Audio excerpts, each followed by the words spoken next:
أعوذ بالله من الشيطان الرجيم. بسم الله الرحمن الرحيم. ولقد آتينا موسى 9 آيات بينات فاسأل بني إسرائيل إذ جاءهم فقال له فرعون إني لأظنك يا موسى مسحورا قال لقد علمت ما أنزل هؤلاء إلا رب السماوات والأرض بصائر وإني لأظنك يا فرعون مثبورا فأراد أن يستفزهم من الأرض فأغرقناه ومن معه جميعا وقلنا من بعده لبني إسرائيل اسكنوا الأرض فإذا جاء وعد الآخرة جئنا بكم لفيفا وبالحق أنزلناه وبالحق نزل وما أرسلناك إلا مبشرا ونذيرا وقرآنا فرقناه لتقرأه على الناس على مكث ونزلناه تنزيلا قل آمنوا به أو لا تؤمنوا إن الذين أوتوا العلم من قبله إذا يتلى عليهم يخرون للأذقان سجدا ويقولون سبحان ربنا إن كان وعد ربنا لمفعولا ويخرون للأذقان يبكون ويزيدهم خشوعا قل ادعوا الله أو ادعوا الرحمن أيما تدعوا فله الأسماء الحسنى ولا تجهر بصلاتك ولا تخافت بها وابتغ بين ذلك سبيلا وقل الحمد لله الذي لم يتخذ ولدا ولم يكن له شريك في الملك ولم يكن له ولي من الذل وكبره تكبيرا صدق الله مولانا العظيم. الصلاة والسلام عليك يا سيدي يا رسول الله الصلاة والسلام عليك يا سيدي يا حبيب الله الصلاة والسلام عليك يا سيدي يا شفيع المذنبين وعلى آلك وأصحابك يا سيدي يا رحمة للعالمين.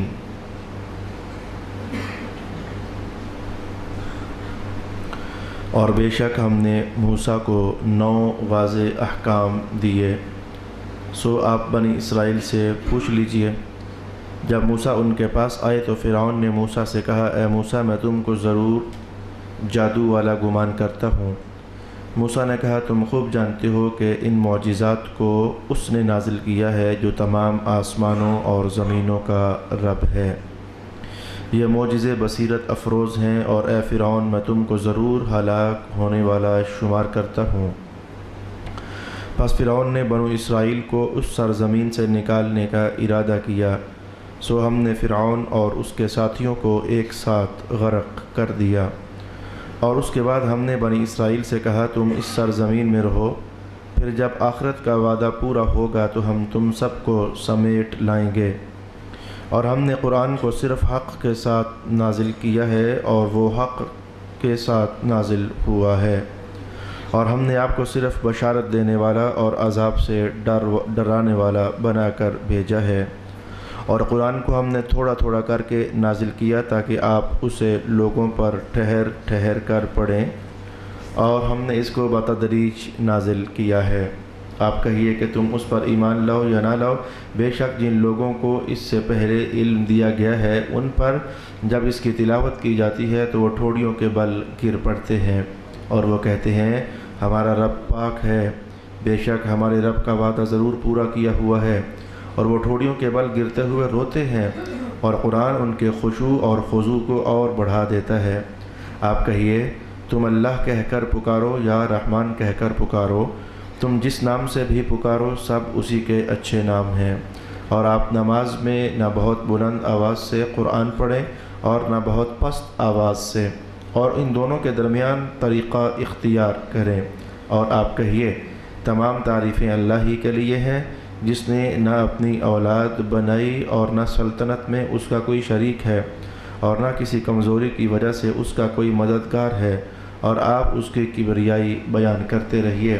صدق اللہ مولانا العظیم۔ اللہ رب العالمین کے فضل سے آج میں نے سورہ بنی اسرائیل کی آخری 11 آیات آپ کے لیے تلاوت کر دی ہیں۔ مجھے یوں امید ہوئی اللہ کی رحمت اور توفیق سے کہ مضامین آسان ہے، اور کئی بار ان کا اس سے قبل بھی تکرار ہو چکا ہے، اور آج زیادہ سے زیادہ چیلنج یہ کر لیا جائے گا کہ 1-2 عنوان بنتے ہیں جہاں رک کر کے چند کلمات ہمیں سیکھنے کی کوشش کرنی ہے۔ اس امید پر میں نے پھر 11 آیات تلاوت کر دی۔ اس کے ساتھ ہی سورہ بنی اسرائیل کا خاتمہ بھی آج ہو جائے گا، اور جن جن احباب نے تلاوت سماعت کی ہے ان پر سجدہ تلاوت لازم ہو چکا ہے۔ نماز جمعہ کے بعد وہ ایک سجدہ تلاوت ضرور ادا کر کے جائیں۔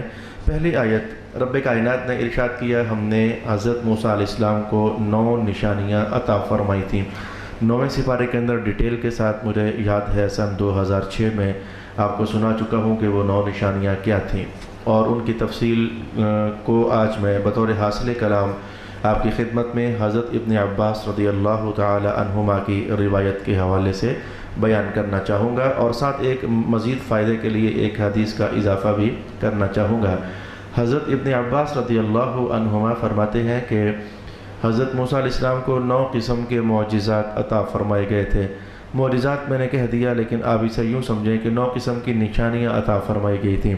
ان 9 نشانیوں کے اندر کچھ تو معجزات بنتے تھے، اور کچھ حضرت موسیٰ علیہ السلام کی دعاؤں کی مقبولیت اور قبولیت کے حوالے سے آثار اور شواہد بنتے تھے۔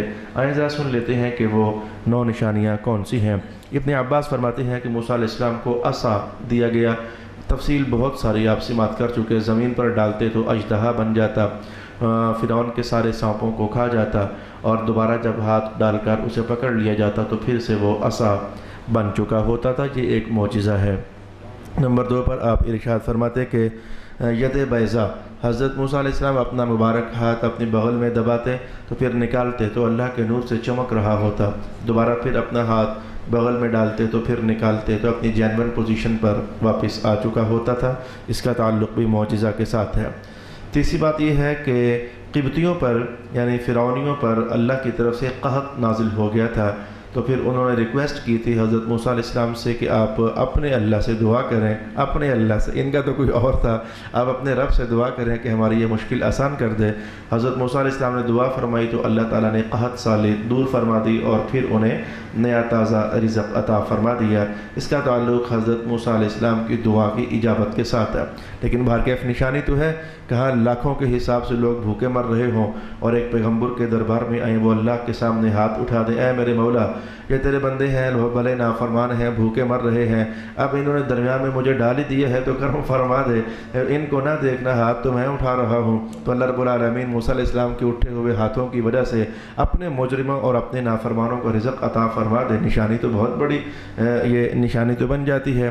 پھر سمندر کو چیر دینا جب موسیٰ علیہ السلام اپنی قوم کو لے کر جا رہے تھے، یہ اس کا تعلق آپ کے معجزہ کے ساتھ بنتا ہے۔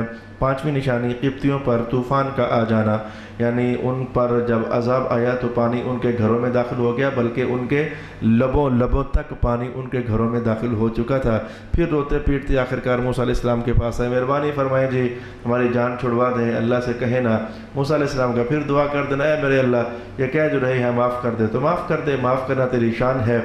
تو اللہ رب العالمین نے پھر بھی معاف فرما دیا، اور وہ سمندر وہ طوفان کا عذاب ان سے ٹال دیا گیا، اور پھر اس کے بعد کچھ زمانہ وہ ٹھیک رہے، اور پھر انہوں نے نافرمانی کی تو ان پر ٹڈیوں کا عذاب آ گیا۔ یہ جو ہم انہیں ٹڈی کہتے ہیں، تو ٹڈیاں کا عذاب آ گیا، تو ان کے کھانے کے برتنوں میں ٹڈیاں، ان کے بستروں میں ٹڈیاں، ان کے لباس میں ٹڈیاں، وہ نہانے جائیں تو آگے غسل خانوں میں ٹڈیاں، ہر طرف ٹڈیاں، پتہ نہیں کہاں سے اتنے بڑے بڑے دل اللہ رب العالمین نے بھیج دیے۔ وہ نوالا منہ میں ڈالنے کے لیے منہ کھولتے تو منہ کے اندر ٹڈیاں گھس جاتی، اس قدر زیادہ ہو۔ جیسے ایک بار میں قصور کے علاقے میں گیا کسی درس قرآن کے لیے، میں جس جگہ ٹھہرا، یہ میں سچ کہہ رہا ہوں، میں سانس لیتا تو سانس کے راستے بھی مچھر اندر جاتا۔ وہ تھا چھوٹا سا ایریا، تو مجھے وہاں کسی بندے سے ملنا تھا، تو ملنے کے لیے گیا ہوا تھا، تو مچھروں کی اتنی بہتات کہ بات کرتا تو بات کرنے میں خطرہ پڑتا کہ یہ تو مچھر بات کرنے کے حوالے سے بھی منہ میں چلا جائے گا تو اتنی ٹڈیاں ہوئیں کہ وہ بات کرنے کے لیے منہ کھولتے تو ٹڈیاں ان کے منہ میں، نوالا منہ میں ڈالنے کے لیے منہ کھولتے تو پھر بڑے پریشان ہوئے، آئے موسیٰ علیہ السلام کے پاس۔ موسیٰ علیہ السلام، اصل یہ موسیٰ، میں ایک راز کی کہانی کہوں، ہے 20ویں سپارے کا راز، ہے 20ویں سپارے کا راز، لیکن میں کہوں جب میں وہ راز کی طرف بڑھنے لگا ہوں تو خطرہ سا ایک دم سے الارم بجا ہے کہ کہیں ٹائم آپ کا ادھر کھپ نہ جائے۔ موسیٰ علیہ کافر ہیں، نافرمان ہیں، لیکن موسیٰ علیہ السلام دعا کر دیتے ہیں۔ یہ موسیٰ علیہ السلام دعا کیوں کر رہے ہیں؟ راز کیا ہے؟ بھئی حق تو یہ تھا مرو جاؤ دفع ہو جاؤ، تم کون سا مانتے ہو اللہ کو، لیکن پھر دعا کر دیتا ہے مولا چھوڑ دے ان کو، معاف کر دے ان کو، تو اللہ تعالیٰ پھر اللہ بھی معاف کر دیتا، اللہ بھی معاف کر دیتا۔ یہ کیا راز ہے؟ اصل میں موسیٰ علیہ السلام یہ ایک بات دیکھ چکے تھے۔ وہ کون سی بات تھی؟ قارون نے جب شرارت کی تھی حضرت موسیٰ علیہ السلام کے خلاف، شرارت یہ تھی کہ وہ انتہائی سرمایہ دار آدمی تھا، کتنے سینکڑوں اونٹ تو اس کے خزانوں کی چابیاں اٹھایا کرتے تھے۔ اسے حسد یہ کھا گیا کہ دولت ساری میرے پاس ہے اور بلے بلے موسیٰ کی ہے۔ یہ کیا بات ہوئی؟ یہ جو دولت مند ہوتے ہیں ایک عجب نخرہ ہوتا ہے کہ دولت ہماری ہے، لوگ ہمارے پاس آئیں تو ہمارے ارد گرد گھومیں، جناب ہمارے مزے ہوں، ہماری جے پکاری جائے، پتہ نہیں کیا نشہ ہے، بڑے پرانے زمانوں سے چلا آ رہا ہوتا ہے۔ حالانکہ اہل اللہ کی یہ طلب نہیں ہوتی، ان کی طلب میں صرف اللہ ہوتا ہے، لیکن اللہ ان کا نام لوگوں کے دلوں پر اور زبانوں پر جاری فرما دیتا ہے، یہ اس کی شان ہے۔ میں اگر دور حاضر میں کہوں تو شاید اتنا نام زرداری کا زبانوں پر نہیں لیا جاتا ہوگا جتنا خواجہ غریب نواز کا لیا جاتا ہے، جتنا داتا علی حجویری کا لیا جاتا ہے۔ تو یہ نظام تو ہے بڑے پرانے زمانوں سے۔ تو اس نے ایک عورت کو تیار کیا کہ تو ایسا کر کے جب موسیٰ بھرے مجمع کے اندر تقریر کر رہے ہوں گے تو بدکاری کی تہمت لگا دینا، میں تجھے اپنی بیگم بنا کے رکھوں گا، بڑا مال دوں گا۔ عین موسیٰ علیہ السلام جب تقریر کر رہے تھے تو وہ اٹھ کھڑی ہوئی، کہا جی موسیٰ نے میرے ساتھ برائی کی ہے، آپ جلال میں، جلالی تو پہلے ہی آپ تھے ہی تھے، مزید جلال کے مولا یہ کیا کہہ رہی ہے؟ سجدے میں چلے گئے۔ رب کائنات نے ادھر ہی وحی نازل فرماتی، سر اٹھاؤ جو کہو گے ہم کر دیں گے، سر اٹھاؤ جو کہو گے ہم کر دیں گے۔ سر اٹھا تو پہلے تو اس سے پوچھا بتا ہوئی ہے برائی تیرے اور میرے درمیان؟ لرز گئی، کہنے لگا کوئی نہیں ہوئی، یہ قارون نے مال لگایا مجھے، جلدی سے بات کو سمیٹوں، اچھا جو بات کہنے والا ہوں ادھر آپ کو لے کر جاؤں۔ تو فرعون قارون کی طرف دیکھا تو خطرہ ویسا ہی محسوس ہو گیا کہ آج موسیٰ علیہ السلام کے تیور ٹھیک نہیں ہے، لگتا ہے میری خیر نہیں ہے۔ ابھی وہ کچھ کہہ بھی نہ پایا تھا کہ آپ نے کہا زمین ہے پکڑ لے ذرا اسے، وہی آ چکی تھی جو کہو گے ہم کر دیں گے۔ وہ گھٹوں تک زمین میں کھپ گیا تو اسے بھانپ گیا کہ آج میری خیر نہیں ہے، لگا معافی مانگنے، موسیٰ علیہ السلام معاف کر دے، موسیٰ معاف کر دے، میرا بھائی، کزن لگتے تھے آپس میں، کہا میرا بھائی نہیں ہے یار معاف کر دے، کہا پکڑ لے زمین اسے، گوڈوں تک زمین میں چلا گیا، پھر لگا معافی مانگنے، کہا پکڑ لے اسے۔ وہ میں کہتا ہوں کرتے کرتے کرتے وہ سر تک زمین میں اتر گیا۔ رسول اللہ علیہ السلام نے فرمایا کہ ہر دن فرعون کا قارون کا جتنا قد ہے ہر دن اتنا وہ اب تک بھی زمین میں اترتا چلا جا رہا ہے۔ یہ رسول پاک علیہ السلام نے گواہی دی۔ اچھا جب یہ سارا کچھ ہو چکا تھا اب پھر وہی آئی اور رب کائنات نے اپنی شان محبت سے کہا موسیٰ وہ تجھ سے معافیاں مانگتا رہا، تو نے معافی نہ کیا، وہ کہتا بھی رہا معاف کر دے چھوڑ دے، اور آپ اتنے جلال میں تھے کہ آپ نے اسے جناب وہ کر دیا، پھر جو ہوا اس کے ساتھ۔ ایسے میں اگر کہیں وہ ہم سے کہتا ہے نا کہ اے اللہ معاف کر دے، ہم نے پھر بھی معاف کر دے رہا تھا، ہم رب ہے نا، ہم ارحم الراحمین ہے۔ تو جو گونج تھی موسیٰ علیہ السلام کے وہ ذہن پاک میں گونج تو تھی نا کہ اللہ تعالیٰ بڑے بڑے عادی مجرموں کا معاف کر دیتا ہے، یا رو دو کر پھر آتے اور آ کر کہتا ہوں موسیٰ اپنے اللہ سے کہنا یہ سمندر کا عذاب ہے، یہ طوفانوں کا عذاب ہے، یہ ٹڈیوں کا عذاب ہے، ہٹا دے۔ تو موسیٰ علیہ السلام جان تو چکے تھے کہ اللہ پھر بھی معاف کرنا جانتا ہے، تو آپ نے کہا میرے مولا معاف کر دے، اس لیے اللہ بھی معاف کرتا چلا جا رہا تھا اور موسیٰ علیہ السلام بھی دعا کرتے چلے جا رہے تھے۔ پھر ان پر ایک عذاب جوؤں کا آ گیا، وہ جوئیں ان کے سر میں اتنے ڈل گئی، جہاں جہاں جسم میں بال تو جوئیں ڈل گئیں۔ عذاب تو پھر عذاب ہوتا ہے نا، کوئی عذاب کسی خوبصورت شے کا نام تو نہیں ہوتا۔ پھر روئے پیٹے بھاگے موسیٰ کے پاس، معاف کر دو جی غلطی ہو گئی جی، ہم اب آپ کو مانیں گے جی، رب سے کہنا جوئیں ہٹا دے۔ رب کائنات نے پھر چلے معاف کر دیا موسیٰ علیہ السلام کی دعا۔ پھر مینڈکوں کا عذاب ان پر آ گیا، ان کے برتنوں کے اندر مینڈک، وہ جدھر بیٹھتے ادھر مینڈک، ان کی جھولیوں کے اندر مینڈک۔ میں کئی بار بعض اوقات دیہاتی علاقے میں درس قرآن دینے جاؤں، ایک مینڈک کہیں سے گزر جائے نا تو 10 بندے اچھل کر کبھی ادھر ہوتے ہیں کبھی ادھر ہوتے ہیں، یہ میں نے دیکھا ہے۔ وہ ایسے کرتا ہے تو وہ ایسے کرتا ہے، وہ ایک چھوٹا، حالانکہ اس نے کچھ ہمیں کچا نہیں چبا جانا ہوتا، لیکن انسان کو نفرت ہے بس ان حشرات الارض کے ساتھ۔ تو وہ جہاں بیٹھتے ان کی جھولیاں بھر جاتی مینڈکوں کے ساتھ، ہاتھ اٹھاتے تو پھدک کر چھلانگ لگا کر ان کے ہاتھوں پر مینڈک، ان کے ناک پر مینڈک، ان کے ماتھے پر مینڈک، پتہ نہیں کیا ان کا حشر۔ پھر تل ملائے، روئے چیخے بھاگے۔ اور میں نے یہ جملہ آپ کو بتایا تھا، کہتے تھے فرعون رب ہے، لیکن جب مشکل پڑتی تو انہیں اللہ کا نبی ہی یاد آتا، بھاگتے پھر کہتے جی آپ مہربانی کرو، اللہ سے کہے نا جی وہ ہماری مشکل آسان کر دے، اللہ نے وہ بھی ٹال دی۔ اور 9ویں بات آپ نے فرمایا کہ ان پر خون کا بھیج دیا جانا، یہ خون ان پر طاری کر دیا گیا بطور عذاب۔ ان کے جتنے برتن ہوتے پانیوں والے ان میں خون بھر گیا، ہوتا پانی لیکن خون بھر گیا، اور میں نے یہاں تک آثار اور روایات کے اندر پڑھا کہ وہ پانی ڈالتے گھڑے سے تو پانی ہوتا، لبوں تک لے جاتے تو پانی ہوتا، جو ہی لب چوس کر اندر جاتے تو وہ خون بن جاتا، اور یہاں تک بھی ہوا کہ انہوں نے مجبور ہو کر کے بنی اسرائیلیوں سے کہا، موسیٰ علیہ السلام کی قوم سے کہا، اور یار ہمارا تو پانی خون بن جاتا ہے، اب ایسا کرو کہ تم پانی اپنے منہ میں ڈالو اور پھر اپنے منہ میں ڈالنے کے بعد ہمارے منہ میں ڈالو، تاکہ شاید اس طریقے سے ہم اپنی پیاس بجھا سکیں۔ اللہ نے کہا ایسا بھی کر کے دیکھ لو، پیچھے طاقت تو ہماری چل رہی ہے نا۔ بنی اسرائیل اپنے منہ میں پانی ڈالتے تو وہ گھونٹ جب ان کے منہ میں ہوتا تو پانی ہوتا، اور جب یہ منہ کھول کر کے تو پانی وصول کرتے تو اللہ تعالیٰ پھر اسے خون بنا دیتا۔ پھر اللہ کا نبی یاد آ گیا کہ ہو جانا چاہیے، ماننا چاہیے موسیٰ کو۔ یہ وہ 9 نشانیاں تھیں جن کی طرف قرآن حکیم نے اشارہ کیا، اور اس 9 آیات ان پر ایک رسول پاک علیہ السلام کی حدیث کا اشارہ بھی ہے، وہ بھی آپ کی خدمت میں کہنا چاہوں گا۔ 2 یہودی آپس میں گپے لگا رہے ہیں، ایک کہتا ہے یار یہ آج کل سنا ہے کہ مسلمانوں پر ہمارے نبی کے متعلق ایک آیت اتری ہے، ہم نے موسیٰ کو 9 نشانیاں دی تھیں، تو آؤ یار اس نبی سے پتہ نہ کر کے آئیں۔ دوسرے نے کہا چپ کر، اسے نبی نہ کہے، اگر تو اسے نبی کہہ کر بلائے گا تو اس کی آنکھیں 4 ہو جائیں گی، مانا یہ وہ خوش ہو جائے گا کہ نبی تسلیم ہو گیا میں۔ نبی نہ کہے کہ آؤ ابن ابو القاسم کے پاس چلتے ہیں، کہو محمد کے پاس چلتے ہیں۔ خیر رسول پاک علیہ السلام کے پاس آ گئے اور کہنے لگے کہ یہ جو آپ آج کل یہ آیت پڑھ رہے ہیں وَلَقَدْ آتَيْنَا مُوسَىٰ 9 آیَاتٍ بَيِّنَاتٍ، ہم نے موسیٰ کو 9 نشانیاں دی تھی، نبی ہمارا تھا تو آیت آپ پر اتری ہے کہ آپ بتانا پسند کرو گے کہ وہ 9 نشانیاں کون سی ہیں؟ یعنی جیسے آزمائش، جیسے امتحان، جیسے طنز، تو کیا بتانا پسند کرو گے کہ وہ 9 نشانیاں کون سی ہیں؟ رسول پاک علیہ السلام نے انہیں جو 9 نشانیاں ارشاد فرمائی ان کا تعلق احکام کے ساتھ بنتا تھا۔ کہا کہ رب کائنات نے موسیٰ علیہ السلام سے ایک تو یہ فرمایا تھا کہ اللہ کے ساتھ کسی کو شریک نہ ٹھہرانا، اور ناحق قتل نہ کرنا، چوری نہ کرنا، جادو نہ کرنا۔ یہ بڑی پرانے زمانے کی داستان چلی آ رہی ہے، یہ مسلمان بھی آج بے وقوف ہو گئے، چلے ہو گئے، نالائق ہو گئے۔ اور میں نے اور بھی کوئی اس سے سستا لفظ کہوں تو میں بتاؤں، آج کل حسد کے مارے مسلمان بھی چاہتے ہیں کہ ویسے تو کسی کا مقابلہ ہم کر نہیں سکتے، تو کسی کو ہم گرا نہیں سکتے، تو چپ کر کے جادو کر کے اسے گرانے کی کوشش کرتے ہیں۔ پہلے بھی ہزاروں بار آپ سے کہہ چکا اور آج بھی سن لو، وہ بدطینت مسلمان اور بدخصلت مسلمان جو یہ سوچتے ہیں کہ ہم جادو کر کے دوسرے کو گرا دیں گے، رب کائنات کا اعلان قیامت تک سن لو، ارشاد گرامی ہوا لا یفلح الساحر حیث اتی، جادوگر جدھر سے بھی پنگا کرے گا اللہ اسے کامیاب تو نہیں ہونے دیتا ہے، یہ اللہ کا فرمان ہے۔ اور کیوں اپنی آخرت خراب کرتے ہو، کیوں اپنی قبر انگاروں اور دوزخ کی آگ سے بھرتے ہو؟ اللہ جسے جو چاہتا ہے دے دیتا ہے۔ حدیث قدسی کے الفاظ ہیں، مولا کائنات نے ارشاد کیا لا معطی لما منعت ولا مانع لما اعطیت، جب میں کچھ دینا چاہتا ہوں تو کوئی روک ہی نہیں سکتا ہے مائی کا لال، اور جب میں روکنا چاہتا ہوں کوئی دلا نہیں سکتا ہے۔ جب اللہ اعلان کر رہا ہے تم کن چکروں میں پڑ گئے، پاگل ہو گئے ہو، دیوانے ہو گئے ہو، اور تم دیکھتے بھی ہو کہ تمہارے جادو کرنے سے نہ اس کا رزق بند ہوتا ہے، نہ اس کا کچھ اور ہوتا ہے، وہ جو ہوا ہے وہ اللہ کی قدرت سے ہوا ہے، تمہارے جادو کی وجہ سے نہیں ہوا ہے۔ اگر کوئی بیمار ہو گیا تم ایسے خوش ہوتے ہو ہماری وجہ سے ایسا ہو گیا، کسی کا کاروبار ٹھپ ہو گیا، میں کہتا ہوں کاروبار تو بڑے بڑے نیک لوگوں کا بھی ٹھپ ہو جاتا ہے، تو کیا تم وہاں بھی کہو گے کہ یہ جادو ٹونا چل گیا ہے؟ اپنی آخرت برباد نہ کرو۔ یہ گناہ کرنے کو، جادو کرنے کو رسول پاک صلی اللہ علیہ وآلہ وسلم نے گناہ کبیرہ شمار کیا ہے۔ تم جتنا بھی زور لگا لو گے، کیا پدی کا شوربہ، اللہ سے ٹکر لینا چاہتے ہو، اللہ سے مقابلہ کرنا چاہتے ہو؟ ایک جادوگر نہیں، تم سارے شیطان بھی اکٹھے کر کے، تو میں کہوں گا کسی بندے کے خلاف ہو جاؤ تو رب کائنات نے ایک بار یہ بھی کہا تھا اگر تم سارے بھی اکٹھے ہو کر کے آ جاؤ، جسے میں نے دینا ہے پھر بھی دینا ہے،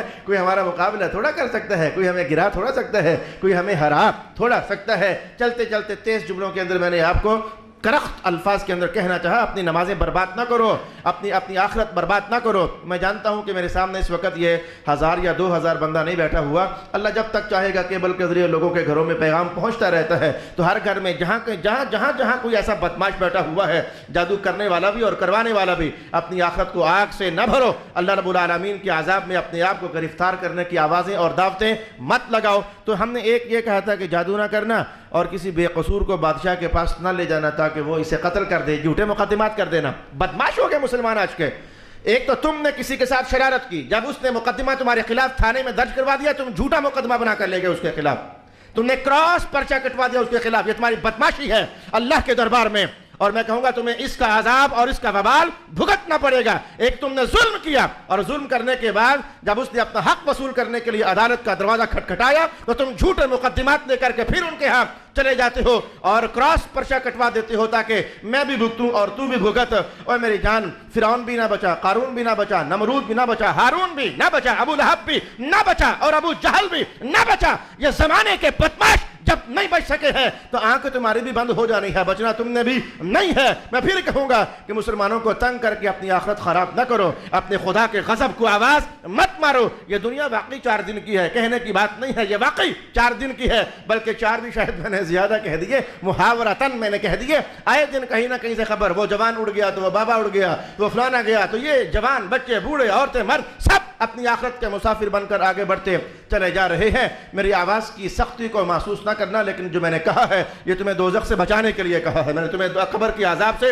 بچانے کے لیے کہا ہے، اللہ کی رحمت سے قریب کرنے کے لیے کہا ہے۔ اگر میں بھی محراب نشین بھی اگر صحیح بات آپ سے نہیں کہیں گے تو پھر کون کہہ پائے گا؟ واپس پلٹ آئیے تو کسی کو ہم نے موسیٰ سے کہا تھا کسی کو بادشاہ کے پاس اس لیے نہ لے جانا کہ وہ قتل کر دیا جائے۔ بادشاہ بھی تو بادشاہ ہوتے ہیں نا، جانچ پڑتال تو بس ان کی جیسی ہوتی ہے ویسی ہی آپ کو پتہ ہے۔ اور ہم نے کہا تھا سود نہ کھانا، اور ہم نے ایک یہ کہا تھا پاک دامن پر تہمت نہ لگانا، اور ہم نے یہ کہا تھا کہ میدان میں پیٹھ پھیر کر بھاگ نہ جانا۔ اور خاص کر کے وہ یہودیوں آئے ہو نا میرے پاس، تو ایک بات خاص کر کے یہ تمہارے متعلق تھی، جو 9 میں سے ایک تھی، وہ یہ تھی کہ ہفتے والے دن مچھلیوں کا شکار نہ کرنا۔ جب حضور 9 نشانیاں بیان کر کے چپ ہوئے تو دونوں نے آپس میں دیکھا یار باتیں تو صحیح ہیں، تو ایک آگے بڑھ کر حضور کے ہاتھ چومنے لگ گیا، دوسرا بھی آگے بڑھ کر حضور کے ہاتھ چومنے لگ گیا۔ پھر حضور نے کہا ہاتھ چوم رہے ہو تو ایمان قبول کیوں نہیں کرتے ہو؟ تو ساتھ ہی بدل کے کہنے لگے کہ ہمیں سمجھ آ گئی ہے، ہو ویسے آپ نبی، لیکن ہم ایمان اس لیے قبول نہیں کرتے کہ داؤد علیہ السلام دعا کر کے گئے تھے کہ نبوت ہمارے ہی خاندانوں میں رہے، کہہ کر کے گئے تھے کہ نہیں ایسے جھوٹ بول رہے تھے، نبوت ہمارے خاندان میں رہے، ہمیں خطرہ تھا کہ اگر ہم ایمان قبول کر لیں گے تو یہودی ہمیں قتل نہ کر دیں۔ اس ساری کارروائی کی طرف رب کائنات نے اشارہ کیا، وَلَقَدْ آتَيْنَا مُوسَىٰ 9 آيَاتٍ بَيِّنَاتٍ، ہم نے موسیٰ علیہ السلام کو 9 نشانیاں عطا فرمائیں۔ فَاسْأَلْ بَنِي إِسْرَائِيل، محبوب یہ 9 نشانیاں پوچھ لو بنی اسرائیل سے ہوا تھا کہ نہیں ان کے ساتھ، وہ جو ان پر ٹڈیوں کا طوفان آیا تھا کہ نہیں آیا تھا، پوچھ لو، کیونکہ یہ بنی اسرائیل وہ قوم تھی نا جو قبطیوں کے مقابلے میں تھی، تو جب مخالف پارٹیاں اکٹھی رہیں تو ایک کو دوسرے کے حوال کا پتہ تو ہوتا نا، کہا محبوب ذرا پوچھو ان سے بنی اسرائیل سے کہ ان پر طوفان آئے تھے نا، ٹڈیاں آئی تھی نا، مینڈک آئے تھے نا، خون آئے تھے نا، اور جوؤں کا ان پر عذاب آیا تھا نا، پوچھ رہے ذرا ان سے۔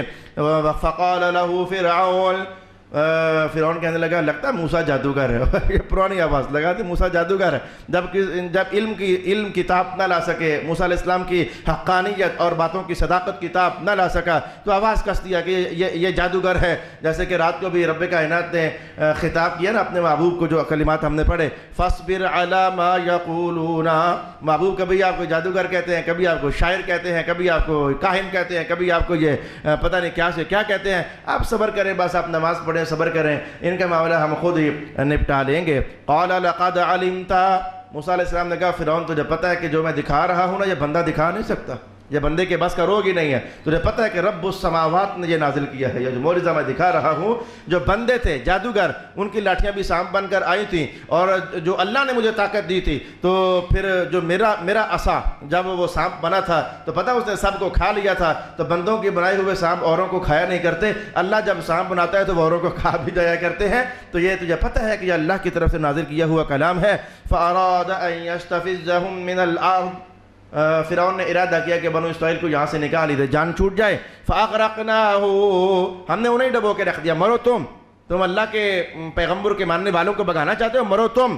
وَقُلْنَا مِن بَعْدِهِ لِبَنِي إِسْرَائِيلَ اسْكُنُوا الْأَرْضَ، وہی زمین، وہی گلی، وہی محلے، وہی بازار، وہی کوچے، وہی گھر، وہی مکانات، ہم نے فرعونیوں کو مار کر کے تو نبی کے غلاموں سے کہا جاؤ آج کے بعد تم یہاں رہا کرو، یہ زمین بھی ایسے ہی ہے، ہم ایسے رونا دھونا شور شرابہ، یہ میری ہے، یہ میرا پلاٹ ہے، یہ میرا گھر ہے، بولے کائنات نے کہا چند دن ہم نے تمہیں یہاں رکھنا ہے، ہم نے تمہیں واپس بلا لینا ہے، یہاں کوئی اور آ کر رہے گا، پھر وہ واپس آ جائے گا، کوئی اور آ کر کے تو رہے گا، تو انسانی تاریخ ایسے ہی تو گھومتی چلی جا رہی ہے۔ وَبِالْحَقِّ أَنزَلْنَاهُ وَبِالْحَقِّ نَزَلَ، رب کائنات نے کہا قرآن ہم نے حق کے ساتھ نازل کیا، اور یہ حق کے ساتھ نازل ہوا، یہ جملہ حق کے ساتھ نازل کیا اور حق کے ساتھ نازل ہوا، پھر آ جائے گا جب حق کے ساتھ نازل کیا تو حق کے ساتھ ہی نازل ہونا ہے. لیکن یہ دو جملوں میں رب کائنات نے جو کہا، اشارہ کر دیتا ہوں بعض طبقات ایسے بھی ہیں جن کا خیال یہ تھا کہ قرآن آنا کہیں اور تھا، آ کہیں اور گیا.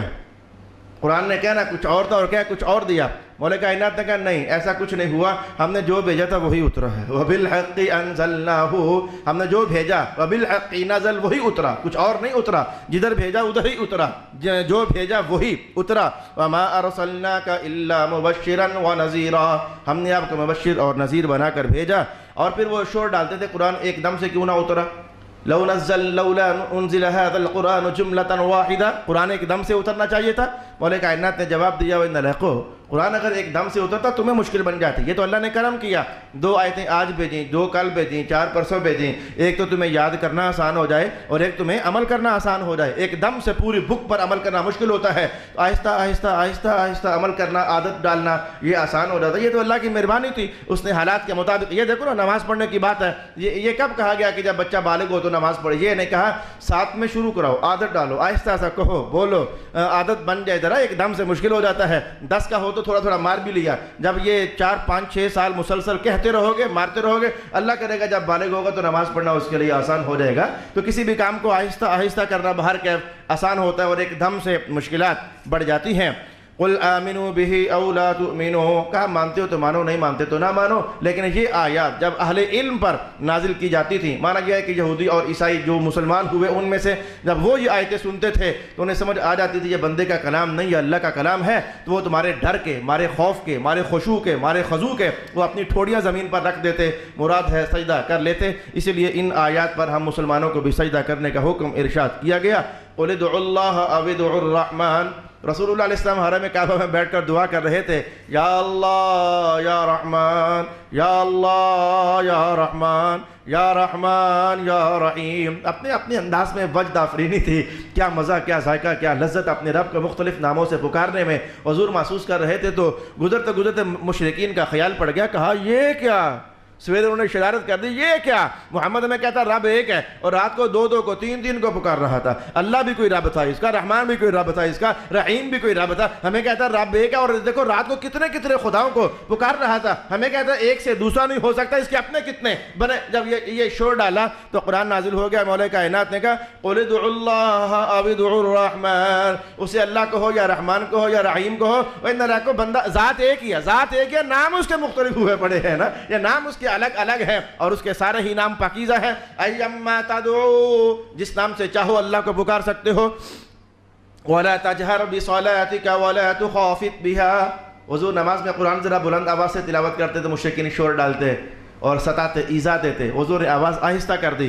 وہ آواز اتنی آہستہ ہوئی کہ پیچھے کھڑے ہونے والوں کو بھی محسوس نہ ہوتی. مولا کائنات نے اس موقع پر یہ آیت نازل کر دی کہ ایسا کریں کہ نہ بہت اونچا نہ بہت آہستہ، اتنی کو آواز ہونی چاہیے تاکہ پیچھے والوں کو آواز آ جائے. اس لیے وہ امام جو تلاوت اتنی آہستہ کرتا ہے کہ پیچھے والوں کو آواز ہی نہیں آئی ہے، تو پھر اس پر جو پھر نماز میں اس کی نماز میں جو کراہت یا پھر جو خرابی یا پھر جو سجدہ سہو پڑ جاتا ہے وہ پھر اسے ہی پتہ ہے. تو وَقُلِ الْحَمْدُ لِلَّهِ الَّذِي لَمْ يَتَّخِذْ وَلَدًا، حمد اس اللہ کی ہے جس نے اپنا بیٹا ہی نہیں بنایا، کوئی اولاد ہی اس کی نہیں ہے. حمد اس رب کی ہے جس کی کوئی اولاد نہیں ہے. غضب کے دلائل نقل کی ہے کہ رب نے آخر اولاد کیوں نہیں بنائی، اس کی اولاد نہ ہونے پر دلیل کیا ہے. ویسے یہ دلیل ہے خود، یعنی جسے کہتے ہیں لاجیکلی، کوئی حکمت، کوئی منطقی انداز میں، کوئی فلسفے کے انداز میں اللہ نے اولاد نہیں بنائی.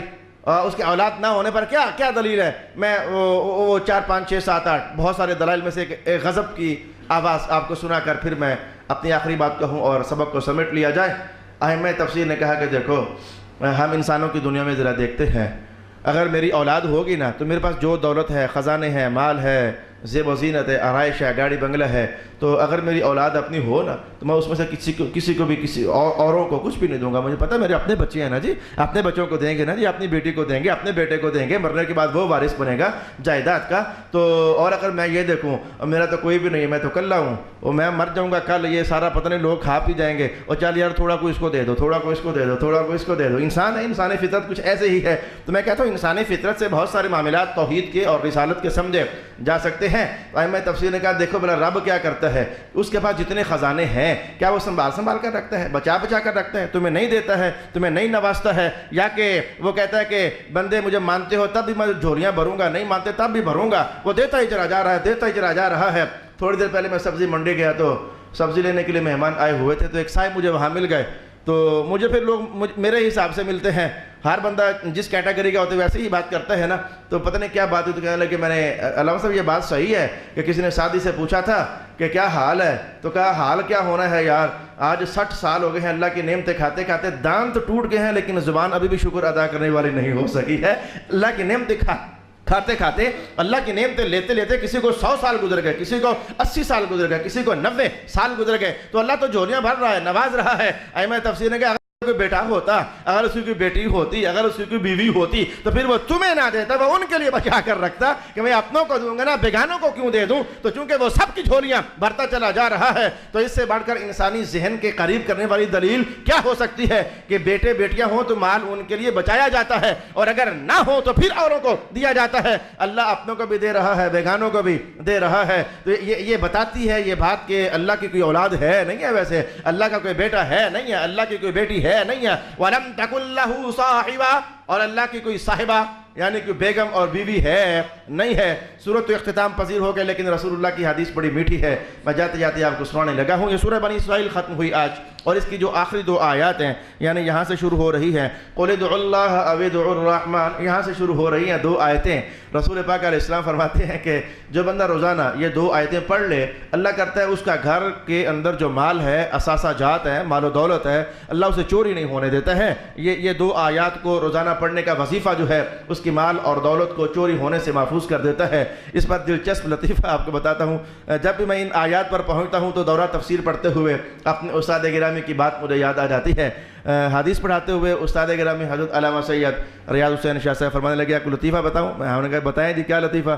کہنے لگے میں لاہور سے مجھے ایک دن فون آیا، یہ 2000 سے ذرا پہلے کی بات ہے، 90 اور 2000 کے درمیان کی بات ہے، تو مجھے لاہور سے فون آیا میرے گھر سے، لاہور میرے گھر سے، اور میں گھر میں ہوں نہیں، گھر میں کوئی بھی نہیں ہے، لاک لگا کر میں پنڈی آیا ہوا تھا، میرے فیملی ممبرز بھی ادھر تھے، تو پھر بھی میرے گھر سے فون آیا۔ ایک بار تو میں چونک گیا، ہوئے میرے گھر میں ہے کون جو مجھے فون کر رہا ہے؟ تو میں نے کہا وہ فون کر رہا کون ہے تو میرے گھر میں؟ وہ کہہ رہا جی میں چور بول رہا ہوں۔ تو میں نے کہا پھر تو چور بول رہا ہے تو پھر فون کیوں کیا مجھے؟ کہنے لگا چوری کرنے آیا تھا پر چوری کرنے کو دل نہیں کر رہا تو فون کر رہا ہوں تاکہ کسی کو تالا لگا لے آ کر کے۔ تو ہم نے کہا اس میں لطیفہ کیا ہوا؟ کہا لطیفہ یہ ہوا کہ سرکار دو عالم نے جو کہا تھا اللہ کے حکم سے سچ فرمایا تھا کہ جو بندہ یہ 2 آیات پڑھتا رہتا ہے اللہ رب العالمین اس کے گھر میں چوریوں سے محفوظ۔ مزہ تو آیا، ذوق تو بنا حضور کے کلام کی صداقت کا۔ اسے کہا میں چور بول رہا ہوں، آیا ہوں لیکن دل نہیں کر رہا چوری کرنے کے لیے۔ دل کیسے کرے؟ سرکار کے بیان پر اگر ایمان کامل ہو جائے تو اللہ رب العالمین اس کا فیض لازماً عطا فرمایا کرتا ہے۔ اللہ تعالیٰ میرا اور آپ کا حامی و ناصر، وآخر دعوانا الحمدللہ رب العالمین۔